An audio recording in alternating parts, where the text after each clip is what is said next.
All gas, no brake.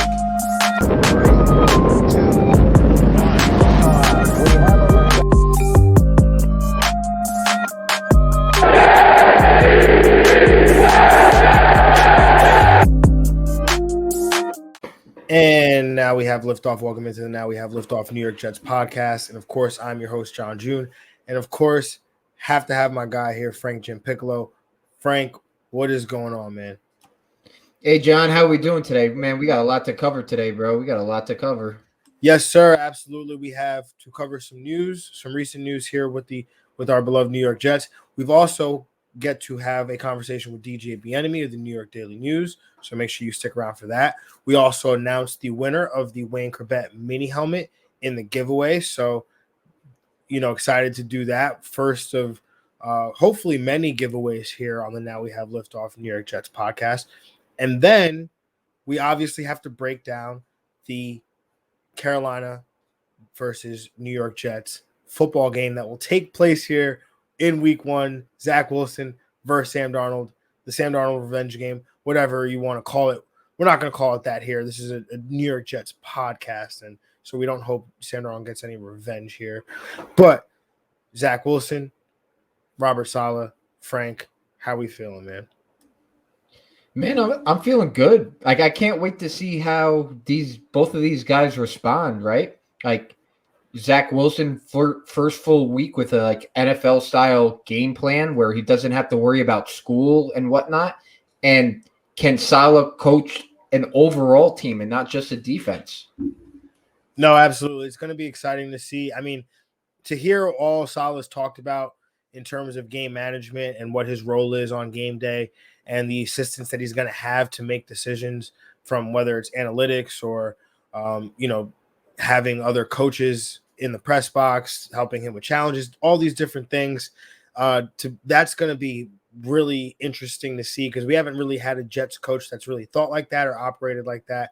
And to see someone who's really with the times here is definitely encouraging. So let's jump into the news. The first news item is that SHAQLAWSON was traded from Houston to the New York Jets for a 6th-round pick that was received in a trade, last year for defensive end outside linebacker Jordan Willis, who was, acquired by the 49ers for a 6th-round pick. So Joe Douglas essentially flips Jordan Willis last year for SHAQLAWSON this year. And this signing is people, they point to the Carl Lawson injury and say, hey, this is for that, two guys, same last name even. That's kind of interesting, play the same position. But they're not – SHAQLAWSON is not here to replace Carl Lawson. If anything, Vinny Curry, who, recently he was diagnosed with some health issues, and he'll be out for the 2021 NFL season. I think that this signing is more – or this trade, rather, is more about his loss than it is about Carl Lawson, because you can't really replace – Carl Lawson, like we've talked about. What are your thoughts, Frank? Yeah, bro, when the trade first went down and me and you were kind of working through it, why the Jets pulled the trigger, and I was like kind of wondering, I was like, because Lawson comes from a lot of the 3-4 type of defensive schemes. That's what he was drafted by Rex, ran that with Rex. Then he played in Miami last year under Brian Flores, and that's what they run. So when we were working through it, we kind of came to the conclusion that this is Vinny Curry similar type of body, that strong bull rush type of presence, and not so much that speed presence that we would have gotten with Carl Lawson. Yeah, I mean, to your points about how SHAQLAWSON was used, I think, Rex at the time in Buffalo was a bit multiple. I mean, Brian Flores comes from the Belichick tree where they run a lot of, 4-3. So he does have experience playing that 4-3 end role. That's actually where he excelled in at Clemson, was as that 4-3 defensive end. So I think it helps, right, to play that Vinny Curry role. Like we said, it's going to be this mosh posh of players that are going to try to take on that Carl Lawson loss, between Bryce Huff and now SHAQLAWSON and Tim Ward, who they claimed off of waivers from the Kansas City Chiefs, who they seem to like a lot. So Going to be interesting. In other news, we had a player that was traded out of here, and that was Chris Herndon. Frank, you said it. Chris Herndon would not be on the roster. I did not think that they would get the capital that they received for him, sending Chris Herndon a 6th-round pick over to the Minnesota Vikings for a 4th-round pick. That's pretty good compensation, if you ask me, for a tight end that, while had a breakout year as a rookie, has not done much of anything for the last 2.5 seasons. And so what are your thoughts there on that trade, sending Chris Herndon to the Vikings? Yeah, bro, we've been saying that. We said it all offseason, and Joe D we trust. Like, it seems like every time Joe Douglas moves a player out of New York, he gets more than fair compensation. Trades Jamal for 2 1s, a player, a 4. Sam Darnold, he gets 2. And this trade, we send Herndon and a 6 for a 4. Like, I told you, he must have something on these other GMs, because I don't understand how a player of Herndon's caliber could get that compensation back, unless these GMs are trading for potential and not actual value. Yeah, I mean, the Vikings did have an injury. Irv Smith, their star. I don't want to say star, but their third-year tight end, who they were really counting on, former 1st-round pick out of Alabama. They were counting on him to take over for Kyle Rudolph, who they moved on from and is now with the Giants. But they were counting on Irv Smith to be their lead guy at tight end, along with Tyler Conklin, and Irv Smith suffered an injury, a meniscus tear, and he had to have surgery, and he'll miss he'll be out for 4 months, so pretty much misses the season there. So the Vikings were desperate. We saw what this contingent did a few years back when they suffered the loss of Teddy Bridgewater in a preseason injury. They ended up trading 1st-round pick over for Sam Bradford the year that the Eagles drafted Carson Wentz. So this contingent has a history of track record of getting desperate and making moves out of desperation. And I think that this one kind of just fits the bill. So, I'm not really, I was surprised at the initial compensation, but then when I saw it was the Vikings, I was kind of like, all right, well, that kind of makes sense. But anyway, let's move on to the giveaway. Let's do that here now. So Frank, why don't you announce this one here? This first giveaway here of our Wayne Corbett mini helmet. Yeah, sounds good, bro. So the winner of the Wayne Corbett mini helmet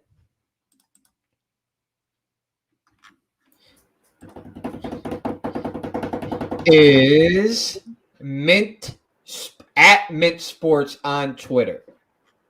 I believe that's one of your buddies, John. Yeah, Eric Minter is in one of my group chats where we share one another's content. Good guy, also a fellow Jets fan, so it's good that it stays within the family. Obviously, yeah, I'm happy about that. So, yeah, man, excited that we were able to do this. We're able to do this giveaway. We're looking forward to doing some more. So who knows? We might not. We'll never know what we have on hand and ready to go in the queue until you are listening and following us at JR Football Nerd on Twitter, at Frankie Bots on Twitter with a Z, and at liftoff_NYJ on Twitter. And then stay with us, subscribed here on the YouTube channel, subscribed on the podcast platforms, and you'll know exactly when we have our next giveaway and what it'll be. So with that being said, let's move on to the action. Frank. Hey, John, I think we forgot to say this is our first podcast under the Pigskin Podcast Network. This is our first podcast under the Pigskin Podcast Network, and so we're grateful for that as well. I think we actually did announce that, but this is our first podcast under the Pigskin Podcast Network. So excited to have a home, to have a network that was, saw us and wanted us to work with us and help us deliver good content. So, we're just trying to make that good content great, and hopefully, we're doing that. So, we appreciate all the support, and that's why we are looking forward to doing more giveaways, because that's our way of kind of saying thank you.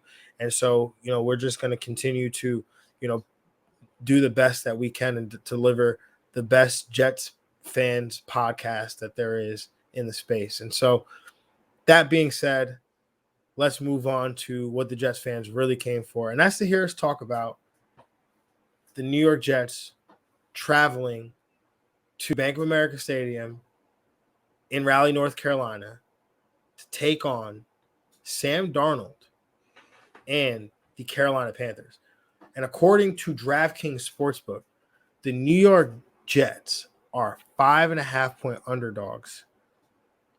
The over-under in this game is 45 points. Frank, I have to ask you, man, how are you feeling about this line? What are your overall impressions of the game, and what do you think the outcome here is? So normally they give 3 points to the home team for the line. So I guess that's in the range of outcomes. Carolina has all these weapons, and no one really knows what the Jets are. They're the youngest team in football to date. And no one knows Saleh as a coach, Wilson as a quarterback. They were 2-14 last year. And on top of that, the national media, for some reason, just loves banging on the Jets. Everything that they do happens to be wrong in the national media eyes. And you know me, I said it when we did the schedule that Lawson was going to get a strip sack of Sam Darnold. And Yeah, I'm staying with it. Lawson will get a strip sack of Sam Darnold.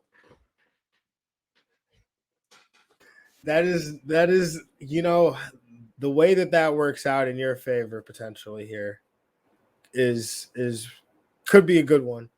But for I look at this game, man, I mean, the 45 points, I mean, obviously, Frank, fantasy football is kind of my deal.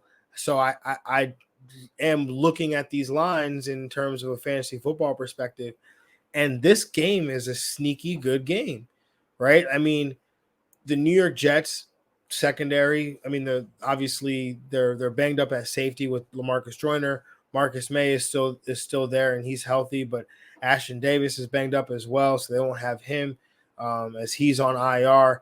And their cornerback situation, you got Bryce Hall, who started 7 games last year, or 6 games, something like that. And then you move on to the other side, and we didn't even cover this, but Bless Austin, who was surprisingly released by the New York Jets, a few days after cutdown day as well. So it was a surprising release, but his spot is going to be taken by a rookie. And so you look at what the Carolina Panthers are going up against defensively, or from an offensive perspective, with their weapons at wide receiver and DJ Moore and Robbie Anderson and talented rookie Terrace Marshall. I mean, I didn't even mention Christian McCaffrey at the backfield yet, but Sam Darnold is going to be surrounded by a ton of weapons. The defense is going to – I could see the defense giving up a decent amount of points here. And so I think Zach Wilson, we're going to find out, kind of early what kind of, quarterback or what kind of season we could expect from Zach Wilson, because, he's going to have to score some points here potentially in this game, where, again, total sits at 45. I could see this game hitting the over here. I think pretty easily, too. If the Jets offense plays anywhere close to how they did in the preseason, I don't even think it's going to be close unless Sam Darnold plays like he did with the Jets last year. And I don't really see that happening. I don't think he's a top echelon quarterback, but, with all those weapons, the only thing with Carolina is that their offensive line is absolutely horrid. So if the Jets could get pressure on Sam, we know what happens when you get pressure on Sam. He tends to throw interceptions because just Sam's makeup. He's going to try to make a play. And sometimes if his feet aren't set, the ball becomes errant and it gets picked off. Yeah, no, definitely that's going to be in play here, and so that's why it's easy for me to see the Jets covering the 5.5 here that the DraftKings has laid out here. And 5.5 is I thought this line was nice at 4 when it had initially opened. To see it here at 5.5 on DraftKings, you know, I'm not I'm not one to tell anybody what to do with their money or how to spend it. I'm just saying I put money down on the New York Jets to cover this 5.5 point spread. But when it comes to the overall winner, you look at this game, Jamison Crowder he's on the COVID list. So it's possible that it's possible that he could play, being a vaccinated player and the way the protocols work out. It's possible, and he's not considered a high risk contact, so it's still possible that he could play. Obviously the Jets are better positioned to handle a loss like this this year than they would have been in any other year. But between Braxton Berrios, Elijah Moore, Keelan Cole, there's enough guys here in this room to be able to get by for one game against the Carolina Panthers here. So hopefully Jamison Crowder's healthy. Hopefully he can make it back. But I don't think it's going to be I don't think the Jets will sorely miss him if he can't go here. Michael Carter is on the injury report. Not sure, according to ESPN, not sure what the injury actually is, but he's questionable. LaMichael Pirine questionable as well, dealing with a foot injury. They actually brought Josh Adams back onto the active roster from the practice squad. So, he'll that potentially speaks to Pirine's availability for this game this weekend. I will, however, take the Panthers to win this game. Frank, what say you? I think the Jets are going to take it. I just don't trust Sam Darnold not to make mistakes when it becomes pressure time. We haven't seen Sam, like when the pressure's on, deliver. And we've talked about that about in nauseum about why, but we still haven't seen it.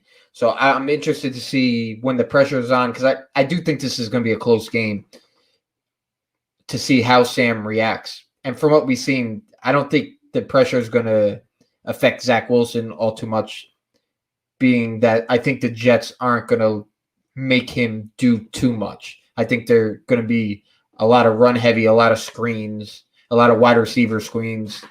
I could also see a lot of jet sweeps with your future wife. So Elijah Moore. Elijah Moore is not my future wife. I'm already married, and so Bianca is a lovely woman, and I am in love with her, and not Elijah Moore in that way. But Elijah Moore is you're not in love with Elijah Moore. Not in that way. But you this sure? guy right here, this guy, that guy, this guy, that guy, this guy, Elijah Moore is definitely in position to make some plays here against this Carolina defense, as is Zach Wilson, and as is his protection, Mekhi Becton. So, Frank, I think that's all we got here as it pertains to the Jets game. But we have a little friendly wager here on the season because we had to make this interesting. We couldn't just pick the Jets game every week. We had to pick another game. No, we got to make it interesting. No, have to make it interesting. So the deal is winner at the end of the season or loser at the end of the season has to donate some money. We don't have to say the amount, but some money to the charity of the winner's choice here. So we're keeping track of this. Jets game, I picked the Panthers to win. Frank picked the Jets to win. We each get to pick a lock of the week. And so we're taking that team straight up. No spread, no points. So, Frank, who's your lock? Now, I picked the Seattle Seahawks versus the Indianapolis Colts, and my lock of the week is the Seattle Seahawks to beat the Indianapolis Colts. We don't know if Carson Wentz is going to be playing. We're not too sure if Quentin Nelson is going to be playing, and I just think Seattle's offense is too good to weather that storm with a Wentz that is going to be coming off of surgery not too long ago. Yeah, so I don't hate that one. Obviously, you know that we had a conversation prior where I picked Indianapolis to win that game. So I'm actually rooting against you for both of your picks here because I actually, have different feelings. But are you rooting against me when Carolina plays the Jets? Are you actively rooting for Carolina? No, I'm not. It kind of sounded like that's what you're saying. I guess it did sound like that considering the outcomes here, but yes, I'm sorry, Jets Nation. It sounds like I rooted against this, but I'm not rooting against this. You know where my heart is. But I'm picking the San Francisco 49ers over the Detroit Lions. 7.5-point favorites on the road. It's okay. Kyle Shanahan's going to go in there and clean some house. Yeah, I don't hate it. All right. So with all that being said, everyone, ladies and gentlemen, thank you for listening. And make sure you stand by for this lovely interview that we have with DJ Bien Aime of the New York Daily News. Peace. And now we're here with DJ Bien Aime of the New York Daily News. DJ, thank you for sitting down with us, man. We really appreciate you, brother. How you doing today, man? I'm doing good, man. I just got back from the gym. I was doing straight back, nothing else. Trying to get my back right. You feel me? Because got to carry Jets Twitter on my back this season. I definitely hear that, brother. Definitely hear that. It's hard, man. We all cling to you, but at the same time, some of Jets Twitter, let's be honest, we can get in our feelings a little bit, and sometimes, and especially the fact that you're a Dolphins fan, DJ, can't help. So I think it only hurts with like people that don't. I think it hurts more with people that are like kids or like people that are younger. You know what I'm saying? Like, I don't see people that understand that I have to make a living. I gotta pay bills. You feel me? Like people don't realize covering the Jets. You can cover the Jets, Giants, Knicks, Yankees, Mets. That's golden. Like those are like golden opportunities. You can't pass that up because I'm a Dolphins fan or I'm a Red Sox fan or I'm a Celtics fan. No, you don't pass that up. Like, you feel me? You got to do what you got to do. But for the most part, like when I went to training camp practices and obviously fans were there, they poked fun at it, but it was all in in a playful manner. Like it was never ever anything serious. So I think like those few Jet fans on Twitter that take it a little bit more serious, that's not the majority. To be honest, like some those Jet fans that I met at the practices, they actually I won't say they love that, but that gives me like a different element that they actually appreciate. You know what I'm saying? Because now we can have that that friendly banter back and forth, but what people have been able to realize is my work isn't affected by that. Like I don't go out here and prop up the Dolphins. Example, during the right before training camp, I did AFC East rankings. I put the Dolphins first in 0 categories. You feel me? I put the O-line last. I put the D-line, I think, third. Yeah, I put the D-line third.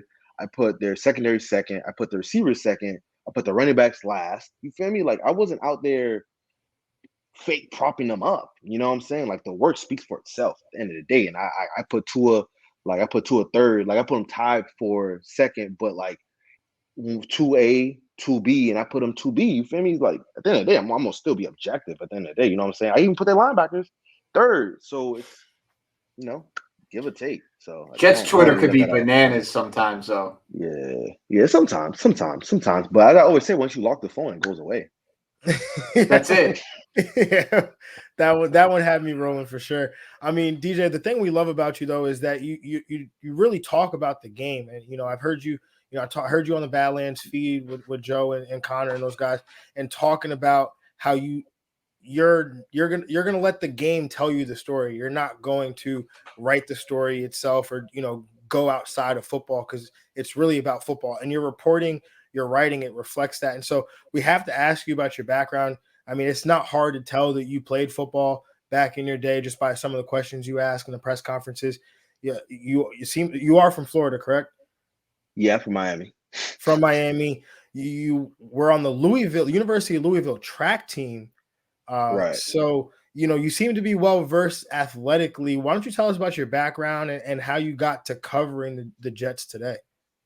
Yeah, so like football was my first, well, basketball was my first love, but I sucked. Um but like football became my second love, and like that's when I grew like my strongest love for it. Coming out of high school, I didn't have any offers, so I went junior college route. And I went to like three different junior colleges, one in Arkansas, one in North Dakota, one in Cali. Just trying to find my way, you know what I'm saying? So like I was just, immersed around football, but then like my last year in JUCO, things didn't work out the way I wanted it to, but I ran track that previous season in 2015. So I just ran track again in 2016, and then I just ran fast enough to get a D1 scholarship, and then I just went to Louisville, and I ran track there, and I talked to I made some friends on the football team and things of that nature, but like football was always something that I always wanted to cover. I just love like I love how complex football is. You know what I'm saying? There's so many angles that you can attack. Like the Panthers week, Jets versus Panthers. Like we could talk about the Jets O line versus the Panthers D line. We could talk about the Panthers D line versus the Jets O line. We could talk about the Jets cornerback versus the Panthers receivers. We could talk about the linebackers versus their running backs. There's so many elements that we can dive into. Like, everybody focuses on the quarterback, but like unless you have like a Patrick Mahomes or Aaron Rodgers or Tom Brady, not even Tom Brady to an extent, but like Aaron Rodgers, Patrick Mahomes, even like to a lesser extent like Lamar Jackson, like guys that can literally like carry the entire team.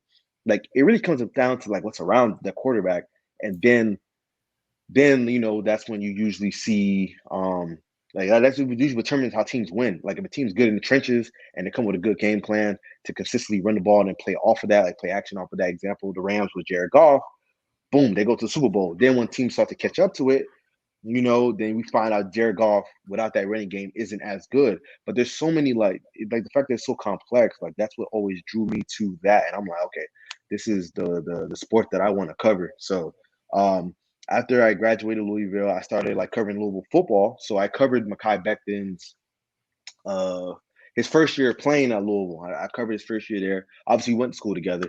Because he redshirted my last year at Louisville, but then that first year they went like 2-10. They were god awful. They fired Bobby, all that. But yeah, I covered them. I covered Louisville basketball. Then I used those clips again to Columbia University. Went to Columbia for about a year. Got my master's there. I didn't have like the quote unquote journalist experience, so I needed like that I guess that credibility per se. And then I started covering like high school and college in St. Augustine, like an hour south of Jacksonville.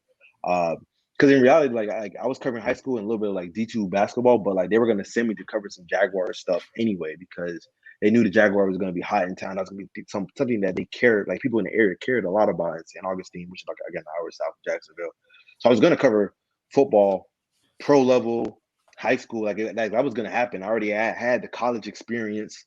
And then obviously I broke a really big controversial Black Lives Matter story, and then like the New York Daily News, since with their turmoil that they had, like, it was hard for them to fill that spot. So then like eventually like I was able to come around, and like they interviewed me. I sold them on like what I would bring to the beat, and here I am now. No, that's a phenomenal story, man, and definitely it just kind of all of that kind of reflects in the way that you carry yourself, the way you cover the Jets, the way represent you, the way you write. And so I definitely appreciate you keeping it, just keeping your personality, continuing to be yourself, as you continue to cover the Jets. And so you started covering the Jets during the Adam Gase years, is that correct? No, no, no, no. So like I got there in March. Yeah, I got there in March. So Saul was already in by that point. So I missed most of Adam Gase. Yeah, actually I missed all of Adam Gase. I only, watched him when back in 2016, 17, 18, and he was the Dolphins coach, but we're not gonna talk about that. But the time, the only time, you know what I'm saying, I had any Adam Gase affiliation. Yeah, we try to keep Adam Gase out of our brains. That was just such a horrid time period.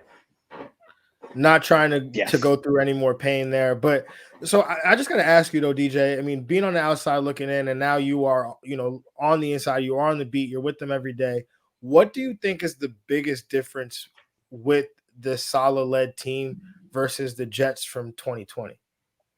Yeah, they seem to, there's a direction. You know what I'm saying? Like they got Joe Douglas. He hires his guy, which is Robert, and they both come together and they both get their quarterback that everybody in the building was sold on, and it just seems like there's a plan going forward. You know what I mean? Like that's usually how a rebuild gets right. Like with the Buffalo Bills, like yeah, the first year they went to the playoffs, but they knew they had to tear it down because it wasn't going to be sustainable. They tore it down to the bone. Then they went and got Josh Allen. That first year was rocky, but then they were building, and I see some similarities to the someone's about to walk in. I see some similarities to the Jets, build up in the sense that they are my bad. But yeah, they're my train of thought got messed up. But they're building towards, like, there's a plan, they're building towards that plan. There we go. You know what I mean? Like they're building the trenches, O-line, D-line. And like we all know you cannot be an elite football team without that. Like if your O-line isn't good, good luck. If your D-line isn't good, good luck. You feel me?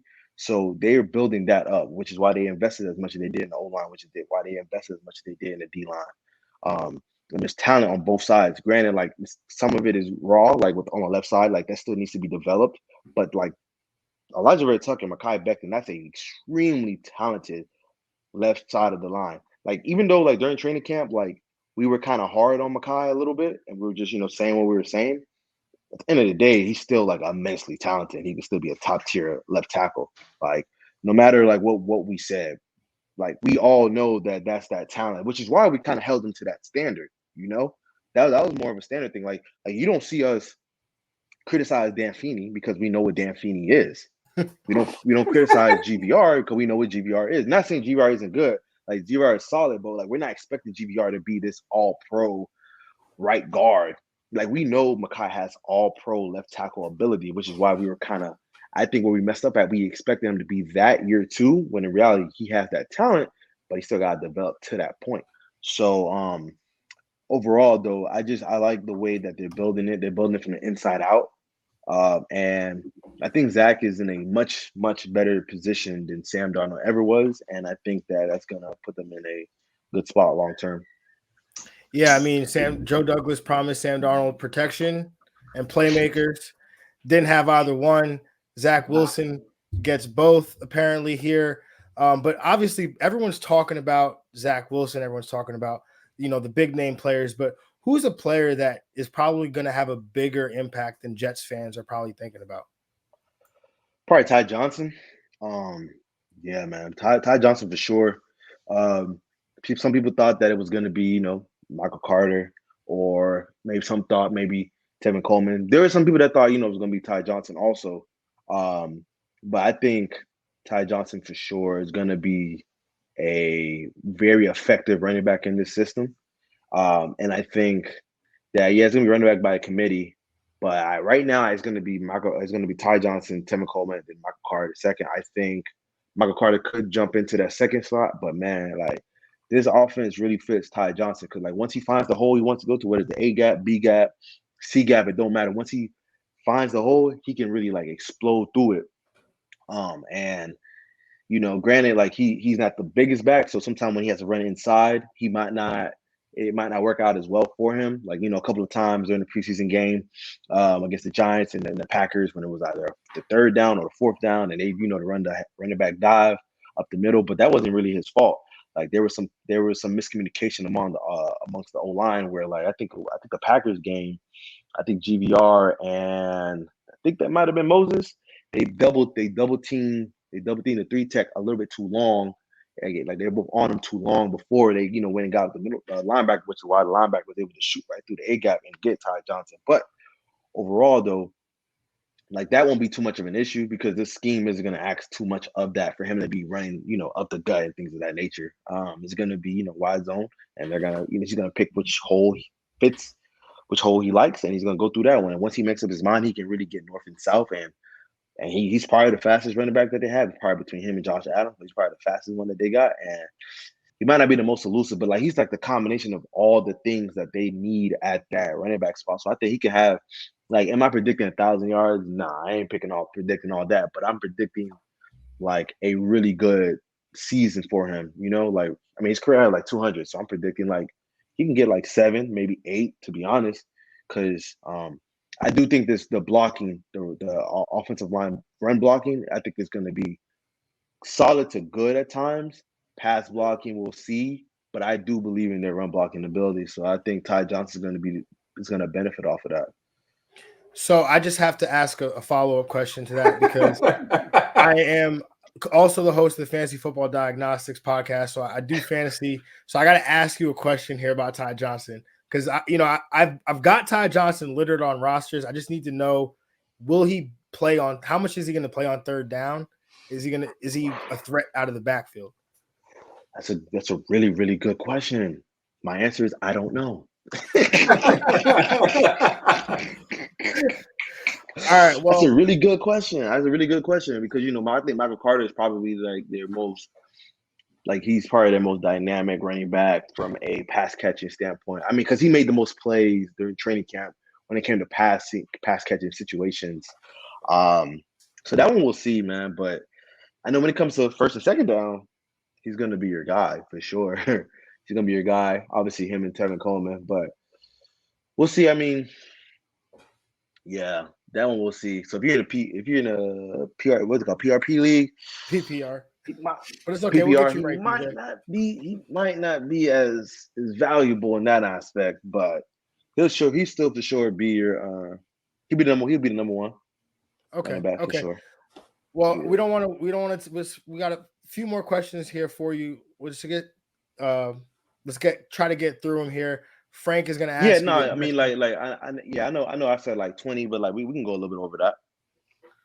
Okay, Frank, go ahead, man. I know you've been waiting to ask this one. Yeah.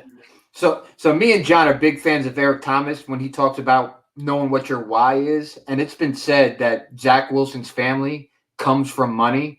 So that's obviously not going to be as much of a motivating factor. But what do you think motivates Zach Wilson to be a good football player or the best football player that in his mind? I think what motivates him is just the desire to be great. Like he doesn't have. Granted, like I mean, obviously he doesn't have like a rags to riches story, but like I think just based on people that I've talked to, whether it's training with John Beck or talking to his coaching staff or even teammates or even childhood friends, it just seems that he is big on just trying to be the best, which is why he's so addicted to film study and he's like a film junkie. Granted, if I'm being fair, that doesn't move me that much because like I feel like that's like the standard. Like every great quarterback is a film junkie. Every great quarterback has that desire, but it's good that he has that, right? Because like if he didn't have that, then he wouldn't be great. He wouldn't have no chance to be great. You know what I'm saying? So I think his desire to be great, I think just comes from the fact that overall he just wants to be the best, like he could possibly be.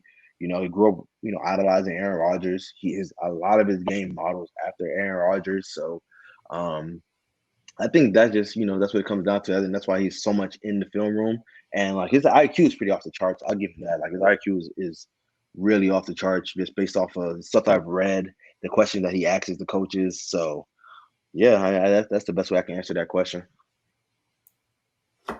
No, yeah, we're obviously big fans of Zach Wilson here. I mean, we've bought in more and more with every week that passes by here. But I got to kind of ask you about another guy, Elijah Moore. You obviously you were tweeting about him basically all summer.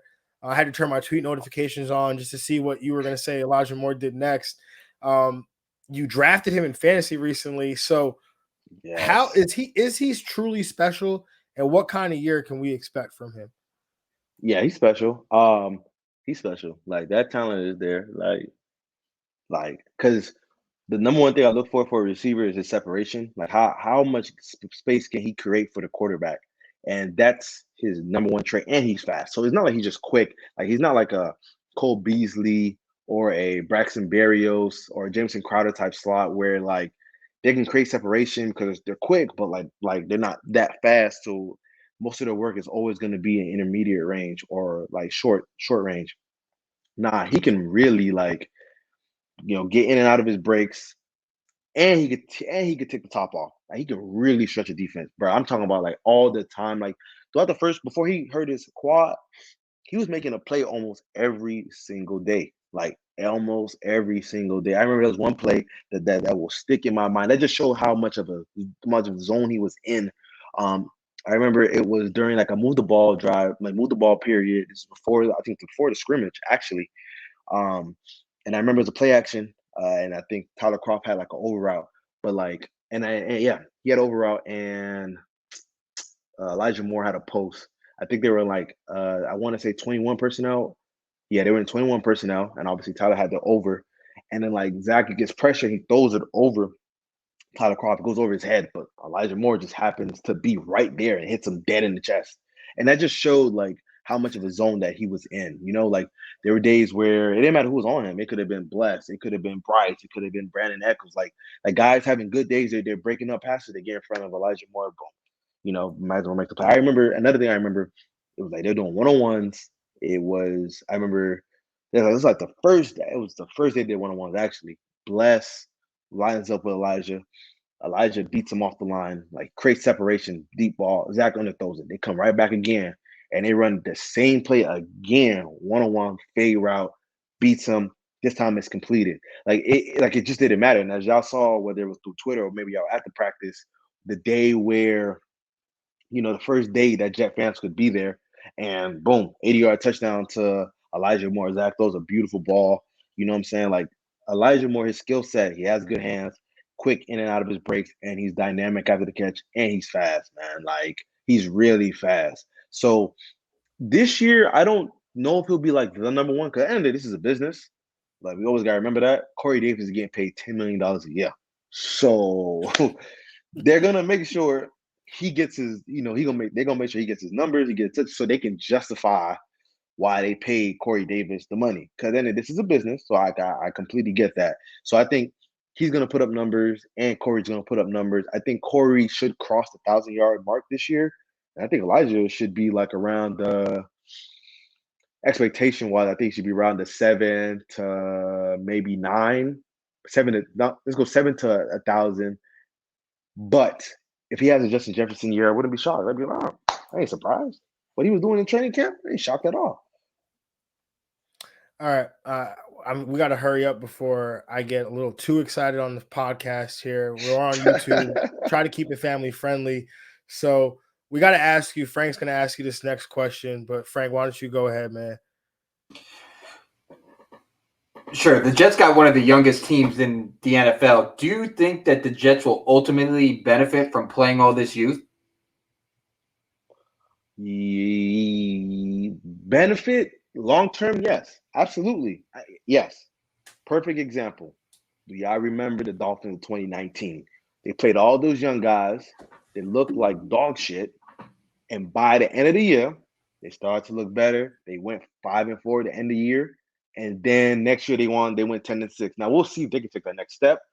I don't know if they can, but again, like you saw what playing young guys early, what that did for them, for that defense, for that offense, et cetera, et cetera. Same with the Bills, similar situation, because Josh Allen, like he like it was kind of young around him, from offense and defensive perspective, and then that 2019 year they make the playoffs, and then last year obviously we saw what happened. They became what we all never thought they would have become.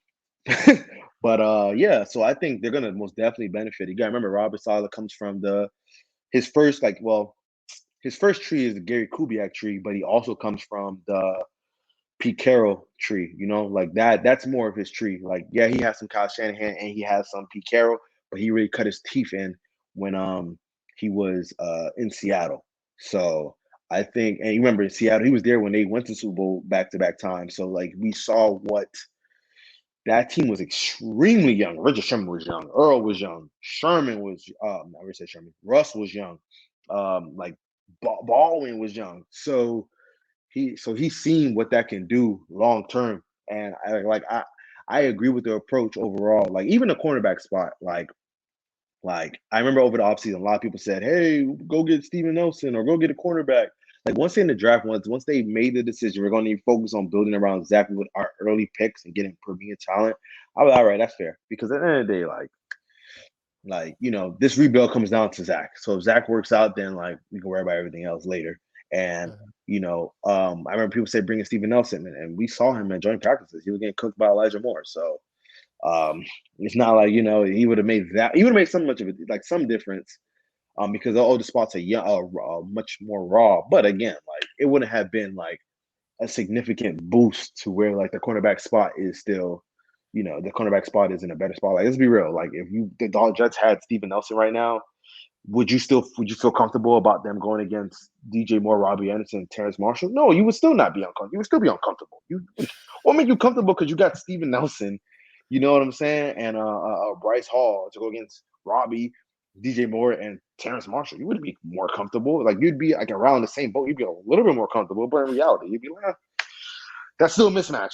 So, yeah, man. So like playing the youth, because you're gonna find who can play, who can't play, and then you can move forward with those guys, and then they're gonna have cap space, and then you could bring in some veteran guys or some older guys and add to that talent and go from there. No, definitely agree with that. And I think that's kind of how we feel. That's why we call this the Now We Have Liftoff New York Jets podcast, because we feel like it's actually taken off here, and good times are coming, man. But DJ, let's jump into this rapid fire, man. I'm excited about this one. Let's see what we can get here from you. But starting now, Jets will win how many games in 2021? How many games? I got them like 5 to 6. Yeah, I got them like around 5 to 6. I feel like they win 5 games. And Zach looks good. That's a win because the Cardinals, their first year with Kyler, they won I think 4 or 5 games, and but they knew they had a franchise quarterback. And then last year, they went 8-8. They faltered towards the end, but I mean, like that was still a success because it doesn't happen overnight. So I got like 5 to 6 wins. Jets offensive MVP will be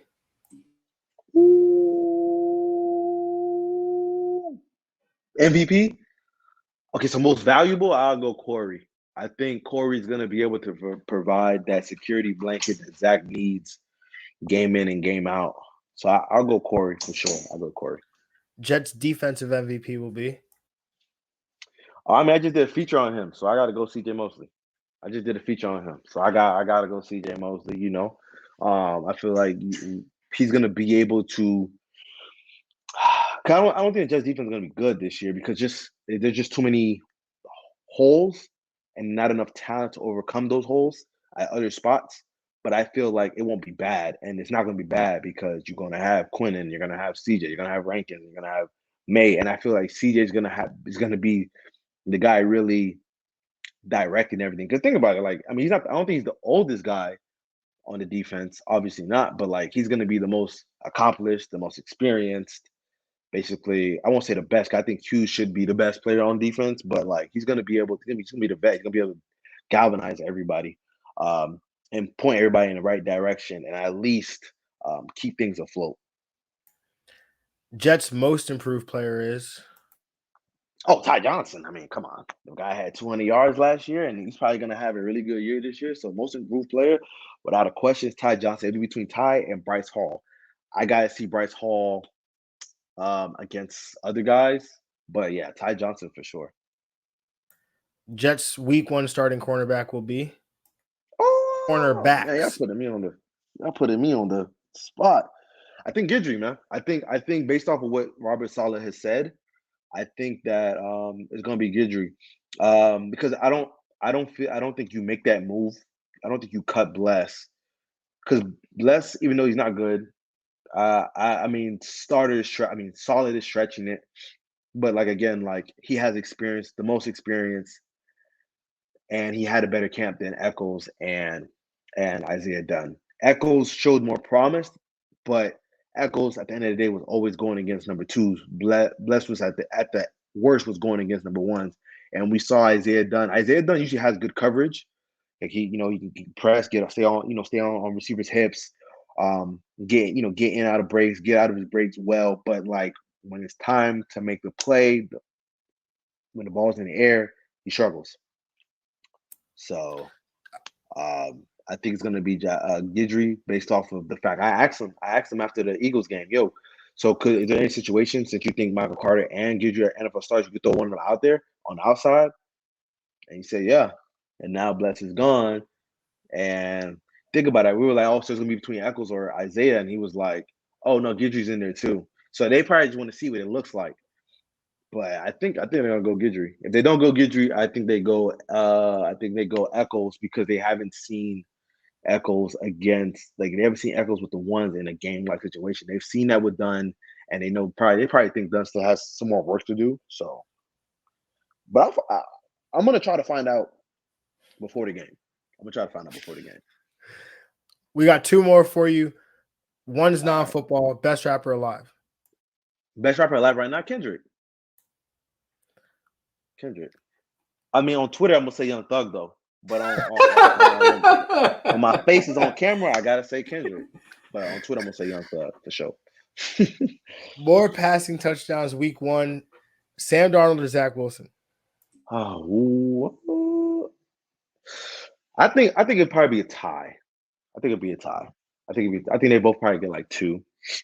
The people on the beat, some people on the beat think like Sam Darnold is gonna throw for like 300. Maybe 400. I'm like, nah. Cause McCaffrey's gonna do his thing. So I mean, McCaffrey's gonna be able to have some success. So, yeah, I think it's probably they both probably at 2. Yeah, probably at 2. So even. All right, DJ, we will wrap it here, but we appreciate you coming on, man. This was a lot of fun to be able to sit down and talk Jets with you, man, and hopefully we'll get this opportunity to do it with you again. But good luck this year, brother. We will definitely be enjoying your work here because we're big fans over here at the Now We Have Liftoff Newyorkjets podcast. But DJ, we appreciate you, man. No problem, man. No problem. Just hit me up. Zoe's got to stick together. Haitians got to stick together, brother. So if you ever need me on again, I'm here. Absolutely, brother. We appreciate that, man. And Frank, you can get in by initiation, bro. So we got you, bro. Yeah, most definitely. Appreciate you having me on, Jon and Frank.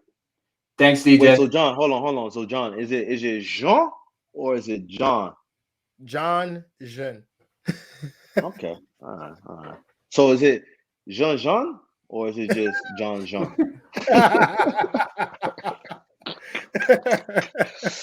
Well, DJ, bro, we appreciate you, man. But have a good one, brother. And we are out of here, man. All right, no problem. Appreciate you having me on.